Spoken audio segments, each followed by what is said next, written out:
ladies and gentlemen. My name is Bud Watts.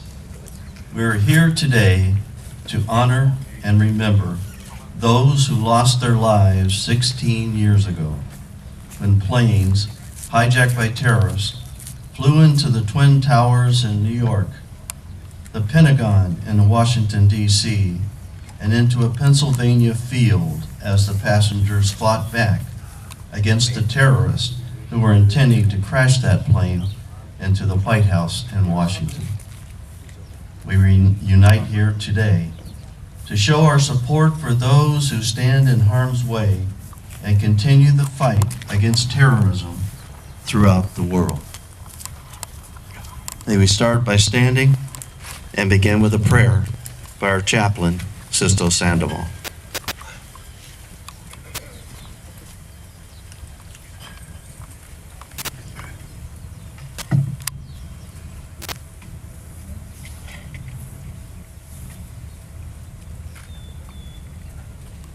Lord, once again we gather in your name to pay respect to those who perished on this day.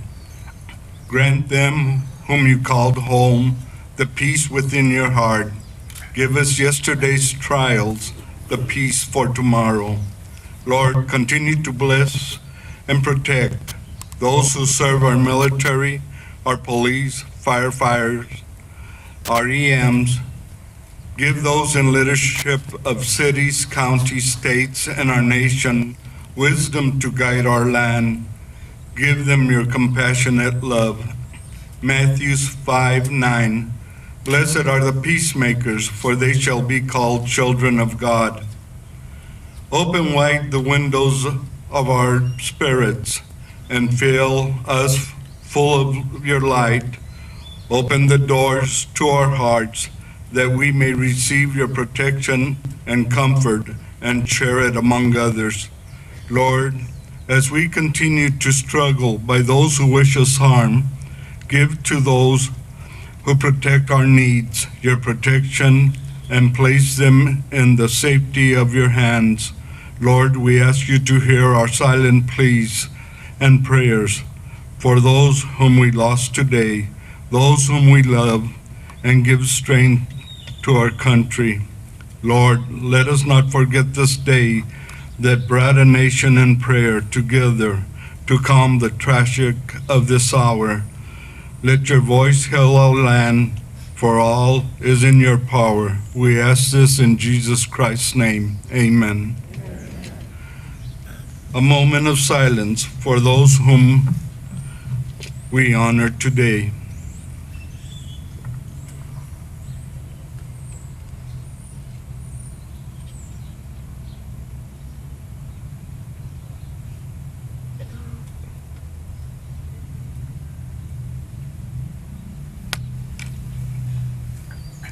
Thank you. Please remain standing for the presenting of the colors by the Honor Guards of the Marine Corps League, the VFW, the American Legion, the Fire Department, and the Police Department. On guard! And forward!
I would like to call your attention to the American flag and POW MIA flag. They are being raised by veterans Rosamond, as those of us who know her as Roz, Naylor, a World War II Marine veteran who was an aviation machinist mate stationed during that time primarily at Cherry Point and El Toro, along with Frank Emery, a Vietnam Army veteran and past commander of VFW Post 9401.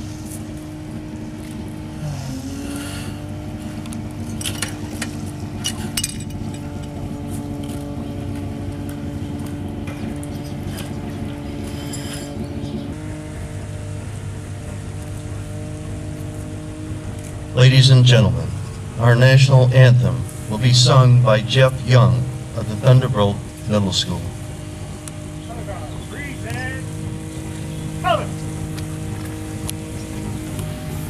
Oh, say, can you see by the dawn's early light what so proudly we hailed at the twilight's last gleaming, whose broad stripes and bright stars through the perilous fight?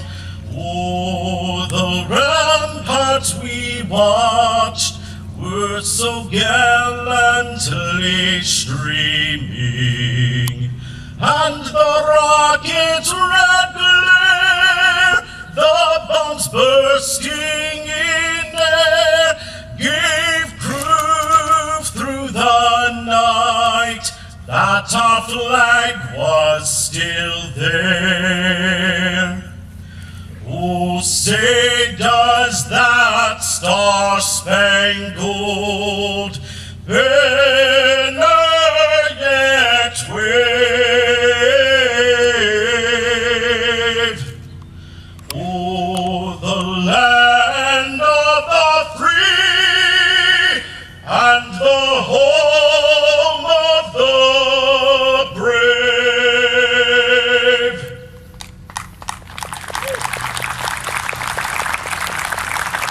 Thank you, Jim.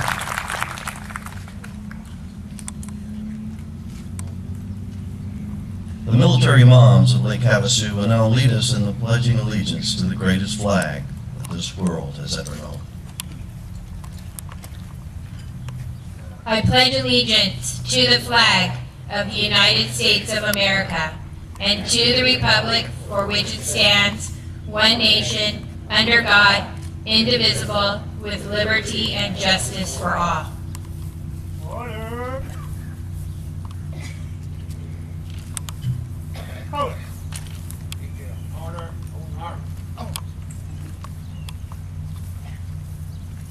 Marine Corps League Detachment 757 will now post the colors.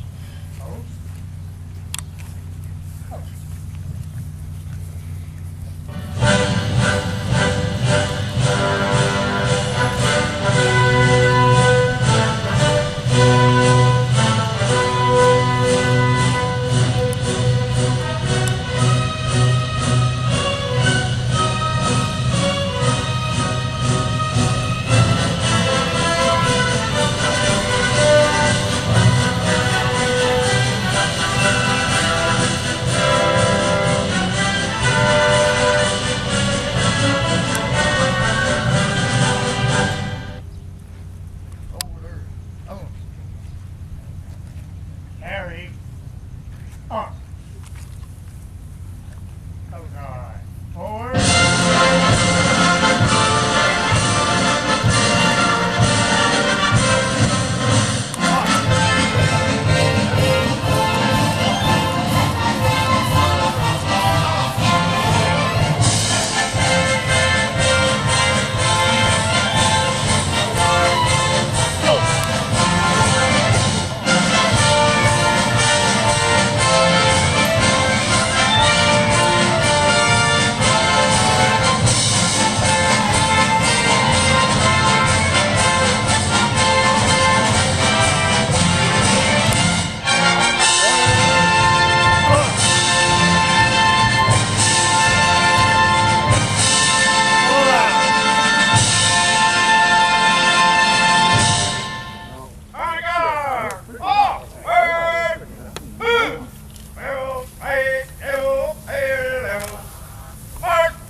Dismiss.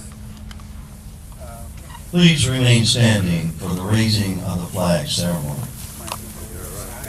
Honoring the states of New York and Pennsylvania, our own Arizona flag will be raised along with the New York and Pennsylvania flags at the same time.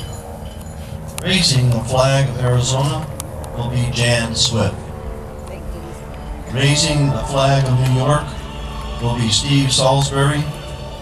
Raising the flag of Pennsylvania will be Larry Copeland.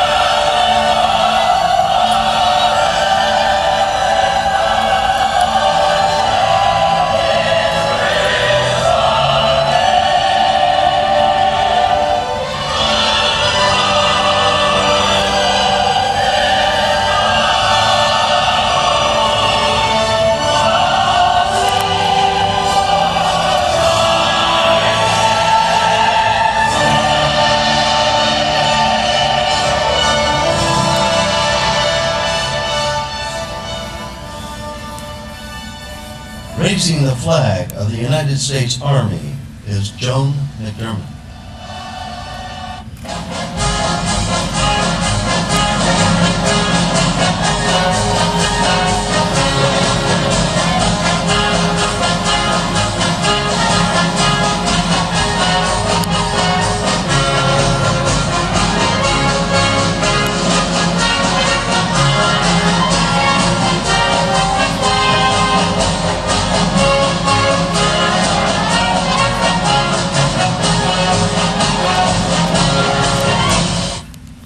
Raising the flag of the United States Navy is George Link.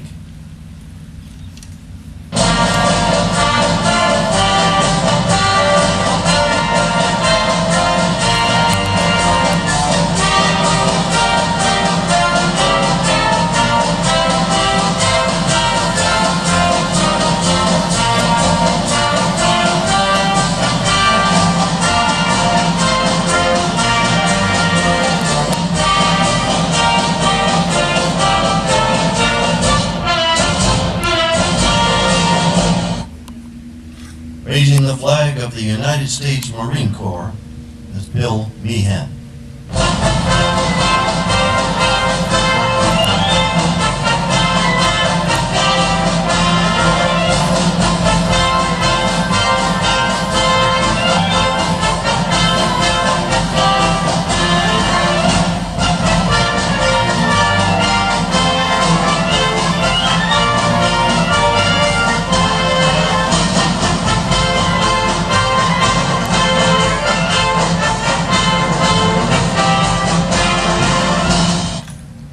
Raising the flag of the United States Air Force is Will Harvey.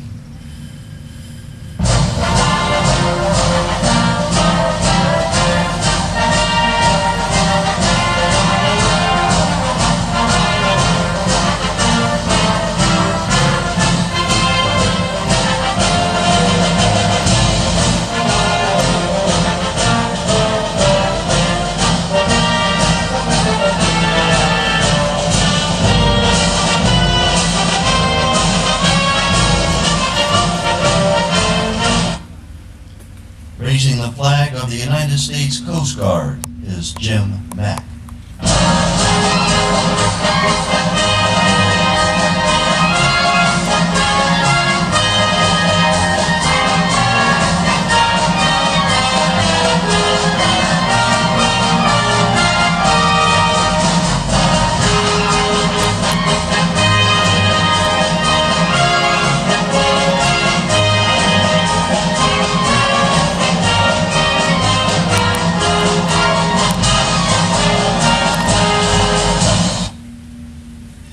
The police and fire flags will be raised together. Raising the flag of our police department are officers Frank Hayden and Kyle Ridgway. Raising the flag of the fire department are firefighters Nick Hobdahl and Tim Ryan.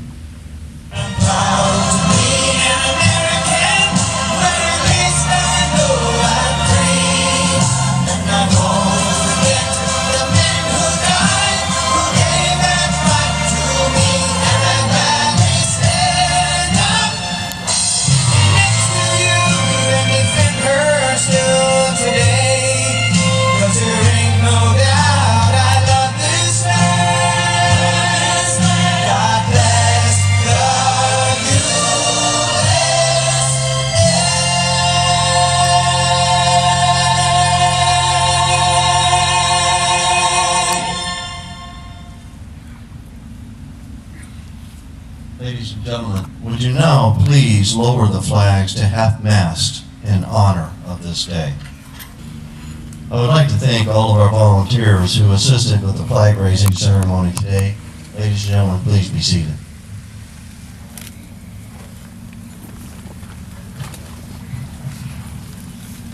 Performing the firefighters' bell tolling ceremony will be Division Fire Chief Jeff Herron and Engineer Mark Martz.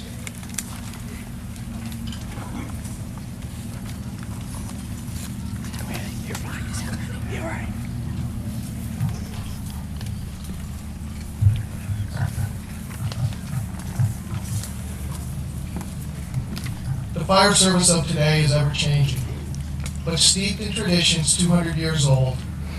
One such tradition is the sound of the bell. In the past, as firefighters began their tour of duty, it was the bell that signaled the beginning of the day's shift. Throughout the day and night, each alarm was sounded by a bell, which summoned those brave souls to fight fires and to place their lives in jeopardy for the good of their fellow citizens. When the fire was out and the alarm had come to an end, it was the bell that signaled to all the completion of that call. When a firefighter has died, it was the mournful toll of the bell that solemnly announced the comrade's passing. We utilize these traditions as symbols, which reflect honor and respect on those who have given so much and who have served so well. To symbolize the devotion that those brave souls had for their duty, a special signal of 3 rings, 3 times each, represents the end of our comrades' duties and that they will be returning to quarters. And so, to those who have selfishly given their lives for the good of their fellow man, their task completed, their last alarm, they are going home.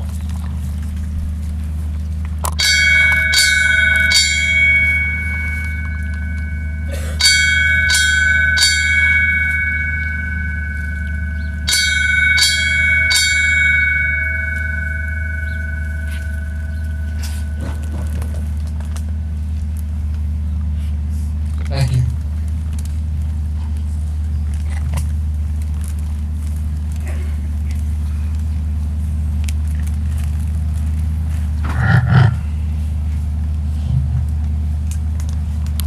On September 11th, 2001, at 8:46 a.m. Eastern Time, American Airlines Flight number 11 was deliberately crashed into the North Tower of the World Trade Center in New York.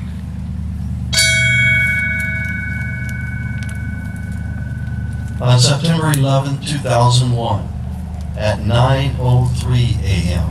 Eastern Time, United Airlines Flight 175 was deliberately crashed into the South Tower of the World Trade Center.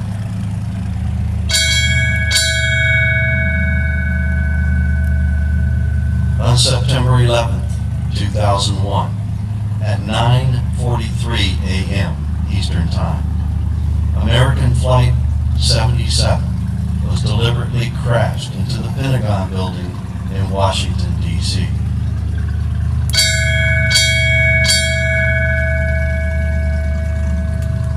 On September 11th, 2001, at 10:03 a.m. Eastern Time, United Airlines Flight number 93 was deliberately crashed into a field in Shanksville, Pennsylvania.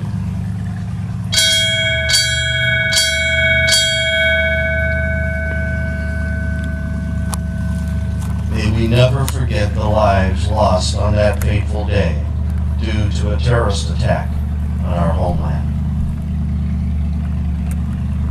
The Lake Havasu City Fire Department bagpipe team of Justin Bacon and Jim Glover will now perform Amazing Grace.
Our flag folding ceremony will be narrated by Marine Corps League Commandant Rich Caruso.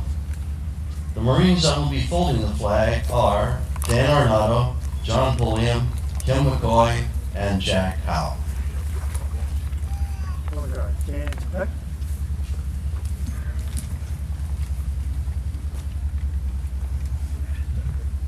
Flag folding ceremony represents the same religious principles on which our country was originally founded. The portion of the flag denoting honor is the canton of blue containing the stars representing the states our veterans served in uniform. The canton field of blue dresses from left to right and is inverted when draped as a pall on a casket of a veteran who has served our country in uniform. In the armed forces of the United States, at the ceremony of retreat, the flag is lowered, folded in a triangle fold, and kept under watch throughout the night as a tribute to our nation's honored dead. The next morning, it is brought out, and at the ceremony of reveille, thrown aloft as a symbol of our belief in the resurrection of the body.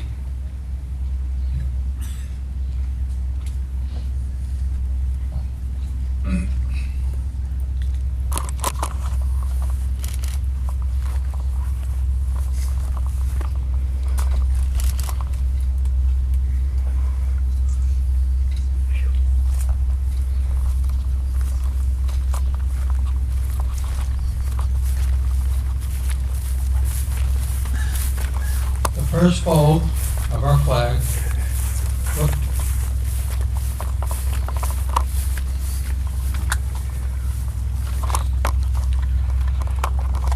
first fold of our flag is a symbol of life.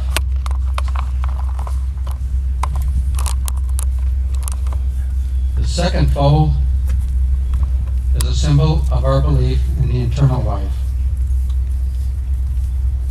The third fold is made in honor and remembrance of the veteran departing our ranks who gave a portion of life for the defense of our country to attain a peace throughout the world.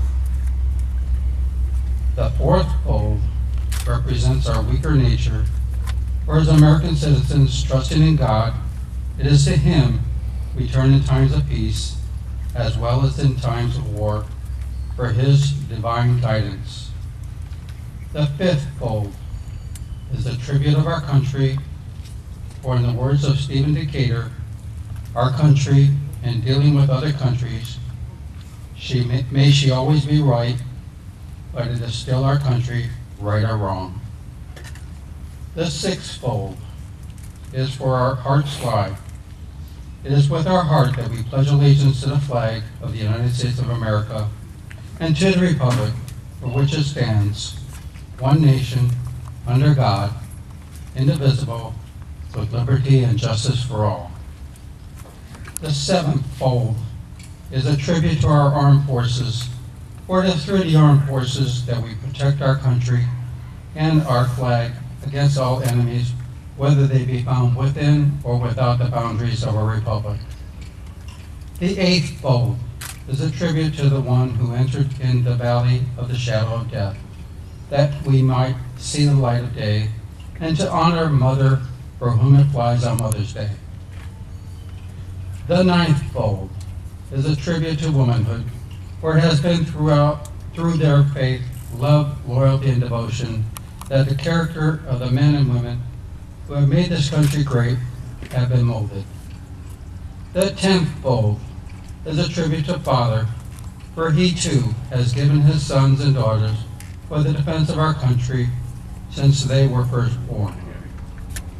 The 11th fold, in the eyes of Hebrew citizen, represents the lower portion of the seal of King David and King Solomon, and glorifies in their eyes the God of Abraham, Isaac, and Jacob.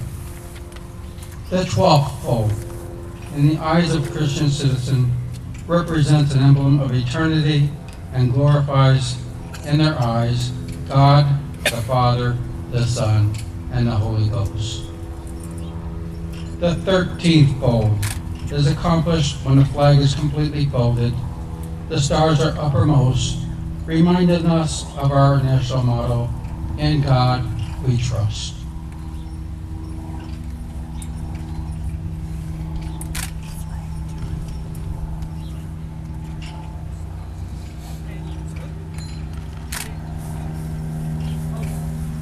After the flag is completely folded and tucked in, it takes on the appearance of a cocked hat, ever reminding us of the soldiers who served under General George Washington and the sailors and Marines who served under Captain John Paul Jones, who were followed by their comrades and shipmates in the armed forces of the United States, preserving for us the rights, privileges, and freedoms we enjoy today.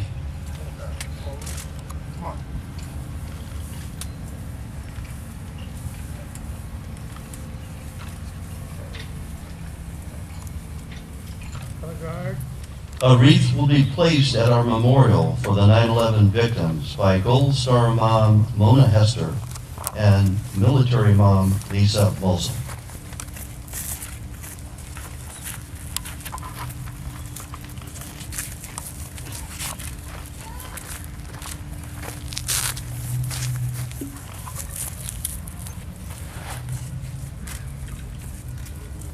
Thank you, ladies. It gives me great pleasure to introduce as our first guest speaker today, the mayor of our city, Mark Naxon.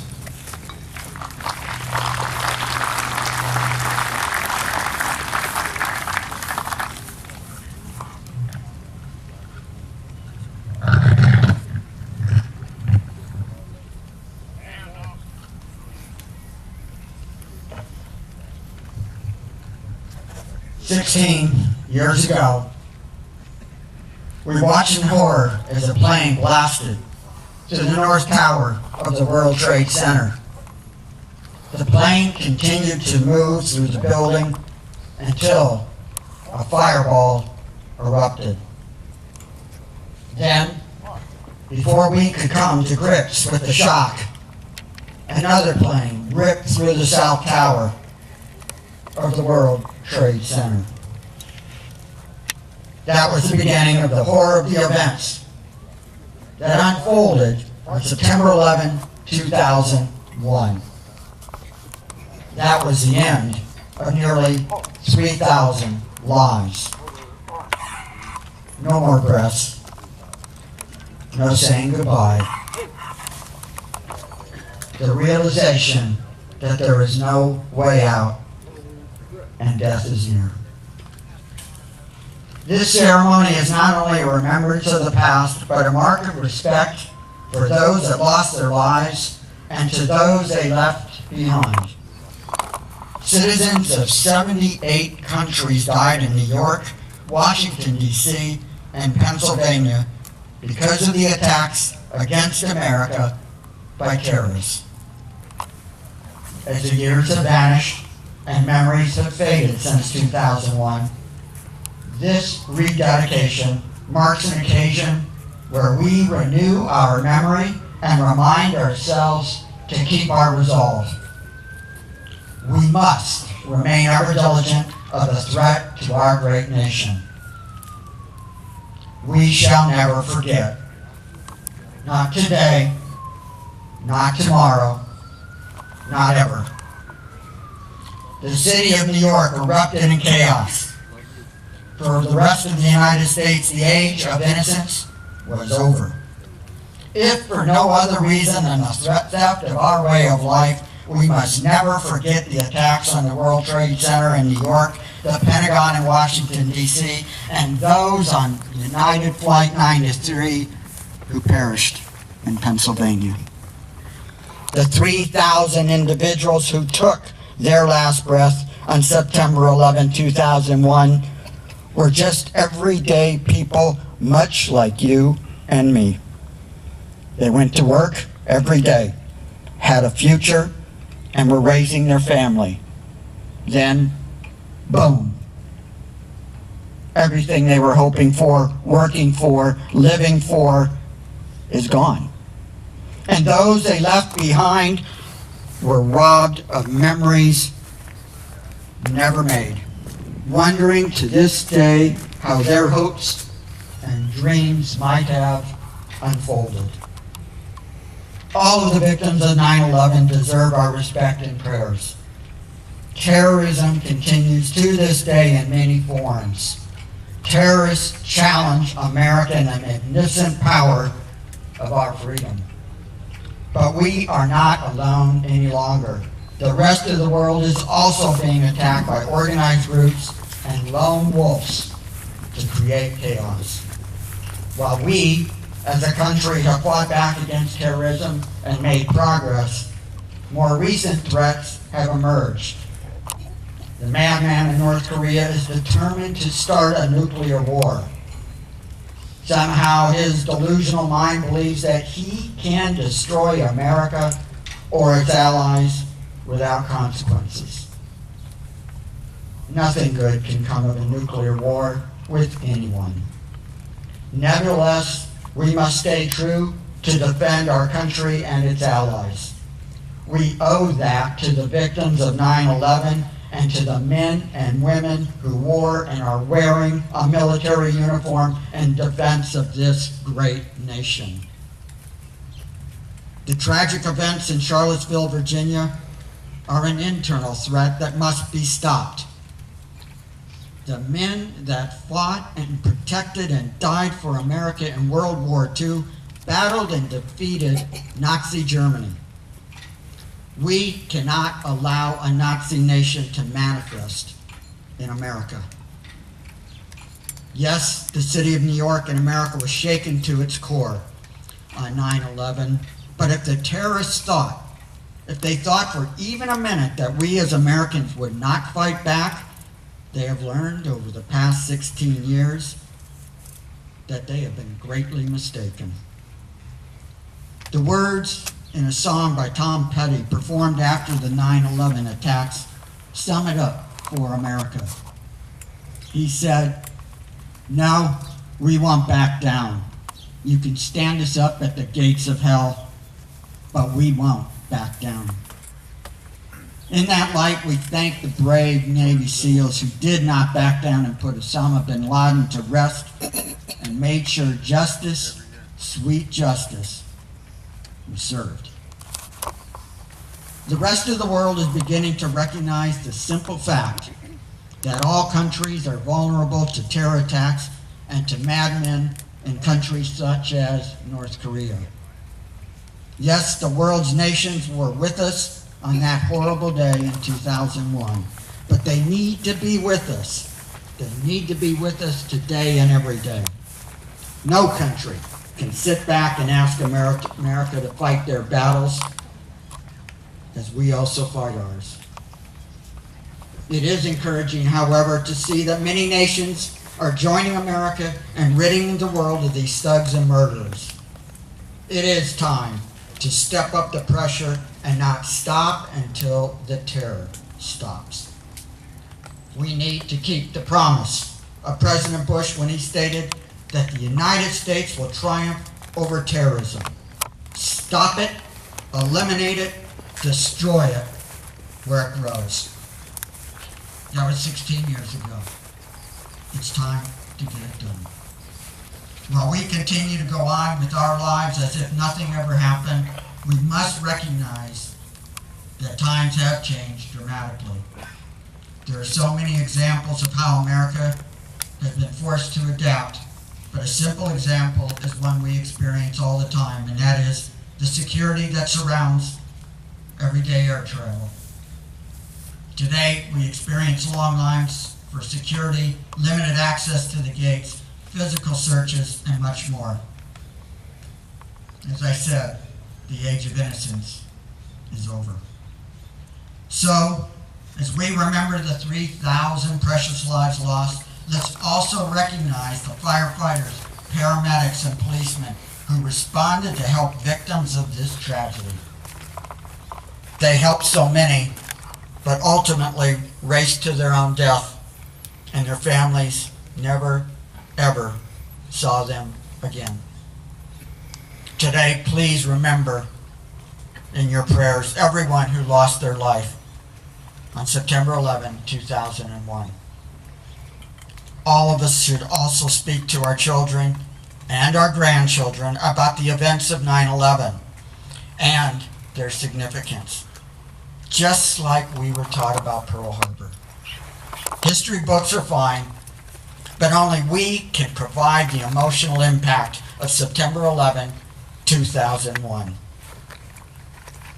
Each generation of Americans must never forget the terror that rained upon us on that awful day. Our prayers are also with the brave men and women who remain engaged in battle, and we thank them for their service and commitment to our country. No, we shall never forget. God bless the families of the heroes lost in the 9/11 attacks. God bless the Lake Havasu police and firefighters for their efforts to protect America's best community.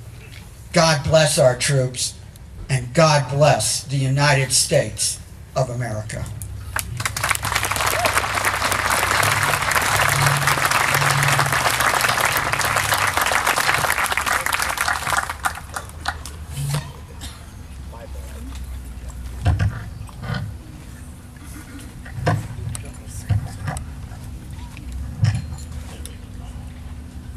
Our next honored speaker is the judge of our local Veterans Treatment Court, the Honorable Judge Mitch Kalala.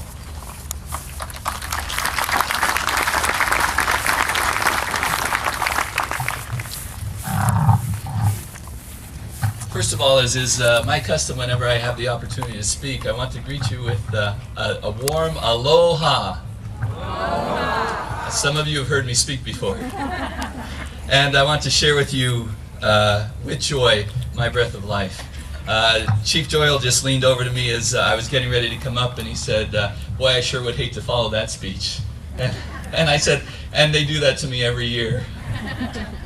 In fact, when Joan McDermott asked me to speak today, I'm thinking maybe she had forgotten that I had spoken last year. I said, Joan, you do remember that I spoke last year? And she said, and Judge, if you would just get it right, I wouldn't have to keep asking you. So please get it right. And I'd actually like to use that as kind of the theme for what I want to share with you today, and that is, in the last 16 years, have we gotten it right? Have we truly honored the memories of those who lost their lives and those who voluntarily gave their lives on September 11, 2001? In 16 years, are we better off? Are we better off individually? Are we better off as families? Are we better off as communities? Are we better off as a nation? Are we better off as a world? Are we more unified, or are we more divided? Or are we more unified in our division? I can tell you that 16 years ago today, I was taller, darker, more handsome, and had a lot more hair than I do now. I remember having awakened early that morning to get to work. While at work, I happened to turn on the TV and watch the news, and I sat in stunned silence as I watched a replay of the first plane hitting the Twin Towers. I couldn't believe what I was seeing. I called my wife at home and told her to turn on the TV, and we watched in horror as the second plane hit and the towers fell. It seemed surreal. While life continued for us, it seemed that it was in slow motion and a horrible dream. 16 years ago, this nation came together in a way that has not happened since World War II. For a time, there were no racial and no political divisions as we mourned together the loss of so many lives and the loss once again of our nation's innocence. Evil was not only on our doorstep, but had entered our home and forever changed our collective conscience. We were no longer safe in our own home, and thus as a nation, we began our passage through the stages of grief. There was denial. This can't be happening to us. We are America. And there was deep anger, justified anger.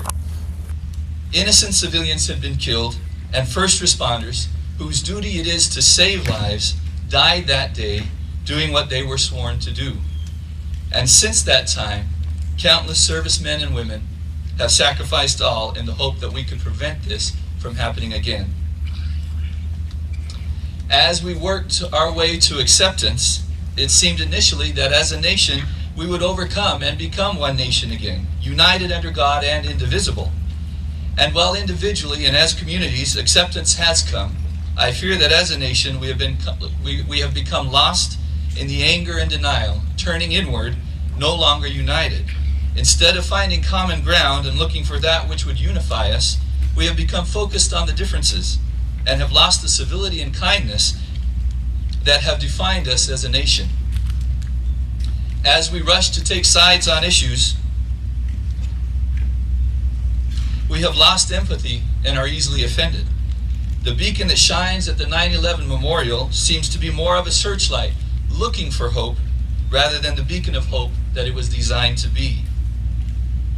So what can we do individually and as a community to change that narrative? How can we make a difference and truly honor the memory of those who lost their lives on that fateful day? If we are lost as a nation, how can we find ourselves? And make no mistake, the responsibility is and always has been ours to make the changes that we need to make. If we, the people, are going to overcome as a nation, we cannot look to the government to solve our problems. We have a rich history as individuals and communities of stepping up when needed and solving our own problems. It is what makes us unique in this world. Individual responsibility for the success as a nation as a whole. So how do we individually help our nation find itself? Mahatma Gandhi said that the best way to find yourself is to lose yourself in the service of others. And in a book titled Standing for Something, 10 Neglected Virtues That Will Heal Our Hearts and Homes, Gordon B. Hinckley writes, "The best antidote I know for worry is work. The best cure for weariness is the challenge of helping someone who is even more tired. One of the great ironies of life is this: he or she who serves almost always benefits more than he or she who is served. One of our city's greatest attributes is its willingness to give and to serve. Mayor Nexon is correct in his avowal that we are the most veteran-friendly city in the country. It is because of our community's willingness to serve that we have had the success that we have had with our Veterans Treatment Court.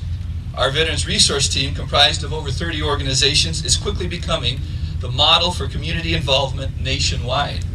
Our promotion of mental health awareness is making a difference, and our level of volunteerism is unparalleled. Thousands of hours are donated by our volunteers every year, and we truly are a beacon of hope to our state and to our nation. As a community, we have proved the maxim: we cannot hate those whom we willingly serve. It is with this in mind that I would like to challenge each of us here today. I challenge each of us to make this year, September 11, 2017 to September 11, 2018, a year of service, to honor the memory of those who gave their lives on 9/11 and our servicemen and women. I challenge each of us to perform one act of service a week for the next 52 weeks. That would be 52 acts of service within the next year, between now and the next time that we meet. To put this in perspective, if there are 250 of us here today, that would be 13,000 acts of service in the next year. That kind of dedication can and will change lives, individually, as families, as a city, and as a country. We, the people, can become that beacon of hope and an example for individuals and communities throughout this nation. It is time to walk the talk. As we consciously make an effort to serve others, I am certain that we will find ourselves, and when we meet again in a year, we will have gotten it right, and will have truly honored those who perished on that fateful day 16 years ago. In Hawaiian, imua means to move forward with purpose. So I say to you today, thank you for remembering and honoring, and imua. May God bless the United States of America.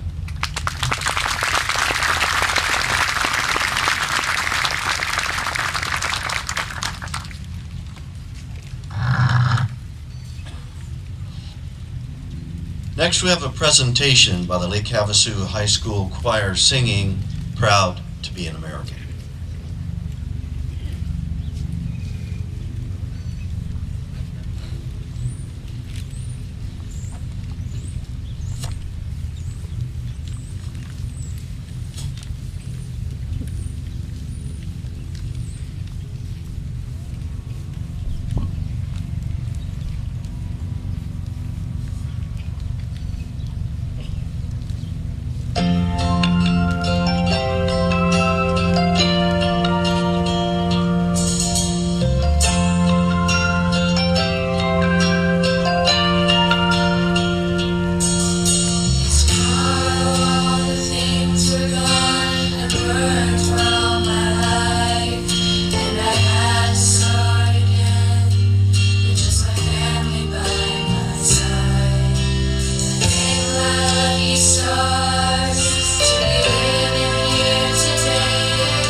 We would like to recognize our dignitaries in attendance today. On behalf of Lake Havasu City, our Mayor, Mark Nexon.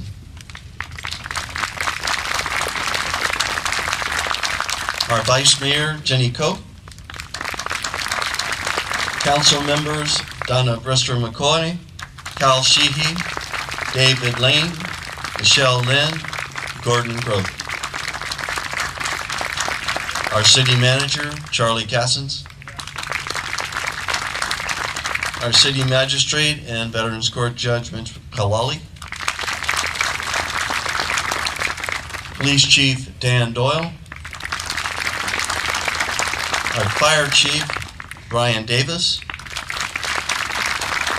And on behalf of the Mojave County Board of Supervisors, Buster's hiding back there behind a tree somewhere. Buster Johnson.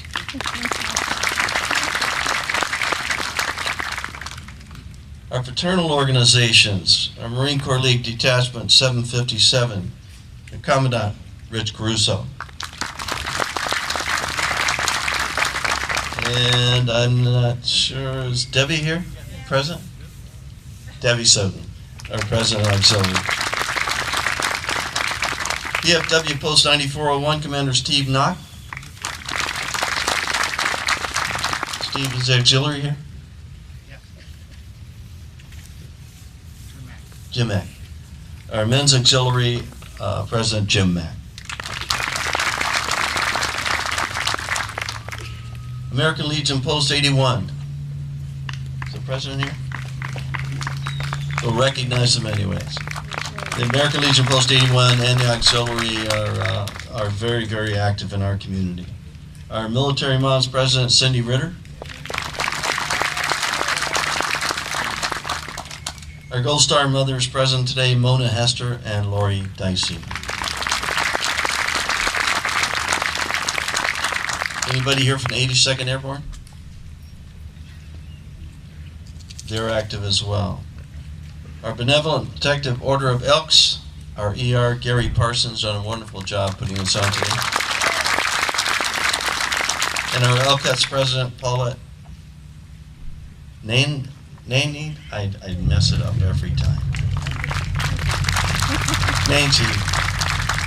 Paulette, I apologize. Fraternal Order of Eagles President, I think Wally Lowe is here. Is anyone from the auxiliary here, Wally? No? Okay. Loyal Order of the Moose. Anyone here? No. Nope? Okay. Oh, they're in the back. Is there anyone else that I missed?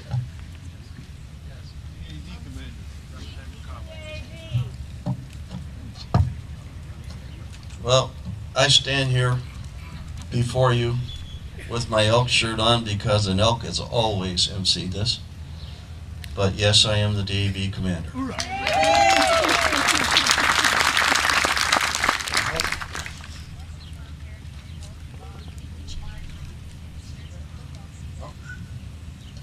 And of course, Regina Cobb, our state representative.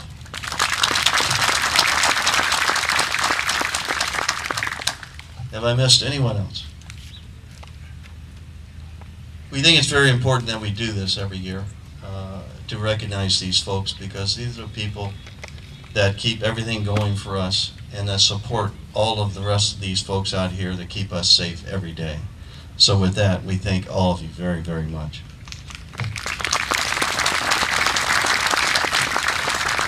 I have many thanks to our sponsors and volunteers who so generously gave their time and efforts to make this ceremony a success.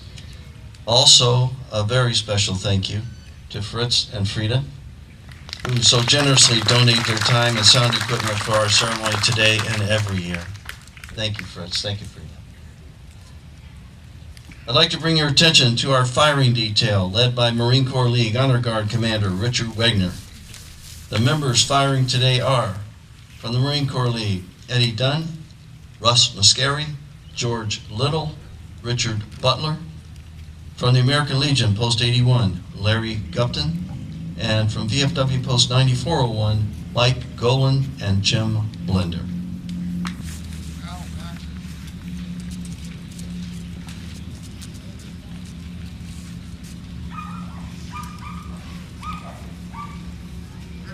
Left flag. Port arm. Ready. Aim. Fire. Aim. Fire.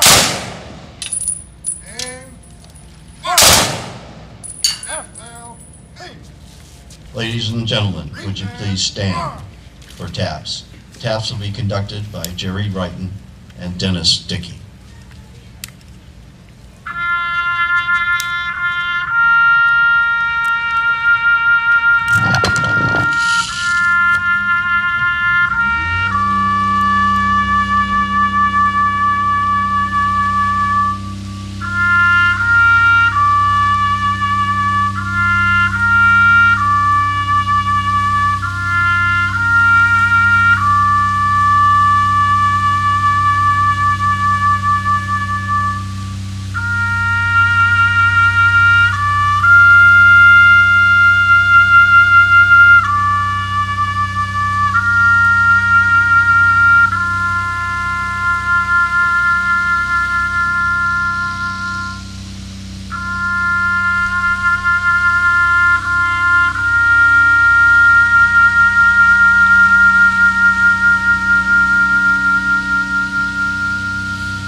Thank you, one and all, for attending our 9/11 ceremony today. May God bless all of those who stand in harm's way to keep our nation free, and may God bless the United States of America. This concludes our ceremony. Thank you, everyone.